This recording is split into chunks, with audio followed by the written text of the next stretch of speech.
Assalamualaikum warahmatullahi wabarakatuh dan salam sejahtera. Saya akan menjelaskan materi tentang perubahan sosial dan pendidikan.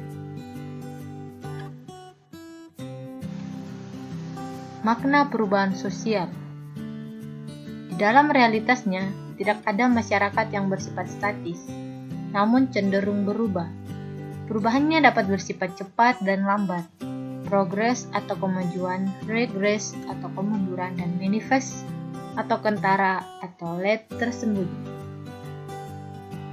Setiap perubahan yang terjadi dalam masyarakat selalu memunculkan risiko kehidupan sosial atau ketidakpastian sosial.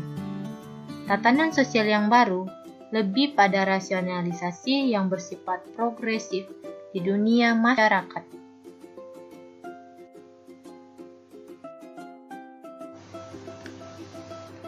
Perubahan sosial yang terjadi biasanya di struktur keluarga, lembaga-lembaga sosial, keagamaan, politik, dan berbagai jenis lembaga di dalam masyarakat. Terjadinya perubahan ini kadang cepat, kadang lambat, karena bersifat revolusioner dan ada yang evolusioner. Silas Emergent mengartikan perubahan sosial sebagai perubahan pada lembaga kemasyarakatan yang mempengaruhi sistem sosialnya, termasuk di dalamnya nilai-nilai, sikap, dan pola perlakuan antar kelompok dalam masyarakat.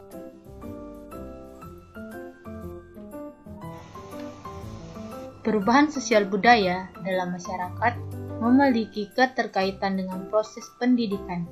Struktur dan sistem organisasi pendidikan yang semula bersifat sentralistik mengalami pergeseran.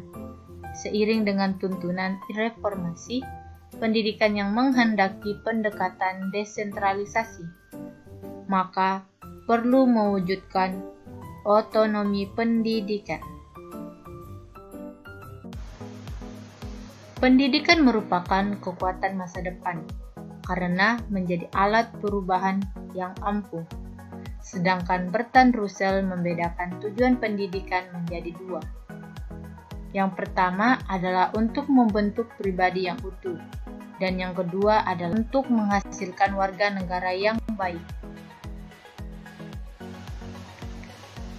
Dampak perubahan sosial akibat perkembangan teknologi. Pendidikan karakter perlu menyentuh aspek kognitif, afektif, dan psikomotorik secara komprehensif.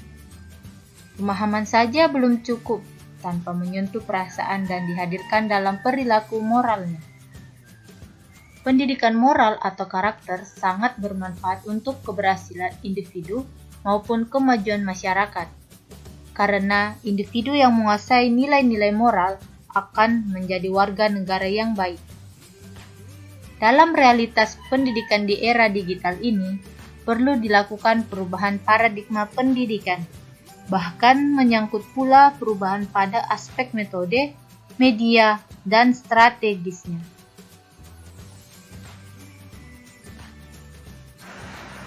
Dampak perkembangan teknologi baru terhadap proses belajar dari The Next Generation Pilar tahun 2002 ini antara lain adalah: yang pertama, interaktif.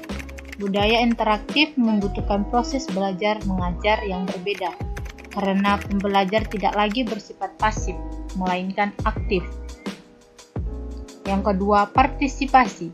Dalam proses interaksi tersebut, si pembelajar merupakan partisipan, bukan hanya objek yang hanya menerima segala sesuatu tanpa kritik.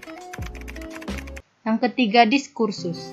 Dalam proses interaktif tersebut, si pembelajar secara aktif mengadakan diskursus mengenai segala sesuatu yang ditemukannya dalam penggembaraan di dunia maya.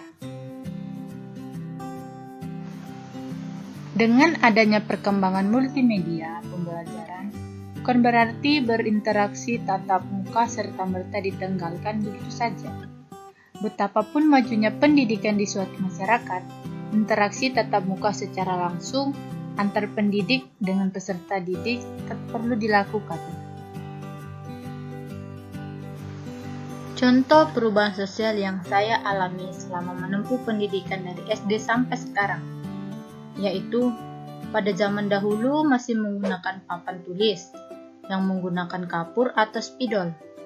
Akan tetapi, seiring perkembangan zaman, metode pembelajaran menggunakan proyektor dalam mengajar dan juga menggunakan laptop atau tablet, PC atau komputer yang sudah disediakan oleh sekolah. Dan juga sekarang kita lebih mudah dalam mengerjakan tugas. Dahulu kita kalau mau mengerjakan tugas harus mencari referensi buku-buku di perpustakaan. Kan tetapi sekarang sudah bisa mencari di internet, disalin, bahkan dicetak. Berbagai keterampilan yang harus dikuasai peserta didik untuk menyongsong perubahan sosial. Model pendidikan masa lampau tidak lagi memadai untuk diterapkan bagi generasi muda masa kini. Untuk mengembangkan pendidikan karakter bagi generasi muda, di era digital perlu dicermati terlebih dahulu kondisi yang terjadi yang melingkupi aktivitas generasi mudanya. Saat ini, anak-anak dan remaja telah mengenal laptop dan akrab dengan media jejaring sosial. Untuk mencapai keberhasilan di era literasi digital, menurut Burkhardt 2003, diperlukan sejumlah keterampilan sebagai berikut. Yang pertama, digital age literacy, meliputi A. Basic literasi, kemahiran dalam bahasa Inggris dan berhitung. B. Cognitive literacy, pengetahuan dan pemahaman tentang konsep-konsep dan proses ilmiah. C. Economic literacy, kemampuan untuk mengidentifikasi masalah ekonomi, perubahan kondisi ekonomi, dan kebijakan publik. D. Teknologi literasi, pengetahuan tentang apa itu teknologi, cara kerjanya, apa tujuannya, dan bagaimana penggunaan secara efisien dan efektif untuk mencapai tujuan tertentu. E. Visual literasi, kemampuan untuk menafsirkan, menggunakan, menghargai, dan membuat gambar video dengan media konvensional. F. Informasi literasi, kemampuan untuk mengevaluasi informasi di berbagai media. G. Multikultur literasi, kemampuan untuk memahami dan menghargai persamaan dan perbedaan dalam kebiasaan, nilai-nilai, dan keyakinan budaya. H. Global Awards, pengakuan dan pemahaman tentang keterkaitan antar organisasi-organisasi nasional, negara bangsa, entitas ekonomi publik dan swasta, kelompok sosial budaya, dan individu di seluruh dunia. 2. Inventive thinking. A. Adaptability and managing complexity, kemampuan beradaptasi dan mengelola kompleksitas. B. Self-direction atau pengarahan diri. C. Curiosity, creativity, and rising thinking, rasa ingin tahu, aktivitas, dan keberanian mengambil risiko. D. Higher order thinking and sound reasoning, pemikiran dan penalaran yang tinggi. 3. Effective communication. A. Timing, kolaborasi, and interpersonal skill, bekerja kelompok, kolaborasi, dan keterampilan interpersonal. B. Personal, social, and civic responsibility, atau tanggung jawab personal, sosial, dan kemasyarakatan. C. Interactive communication, atau komunikasi interaktif. 4. High productive. A.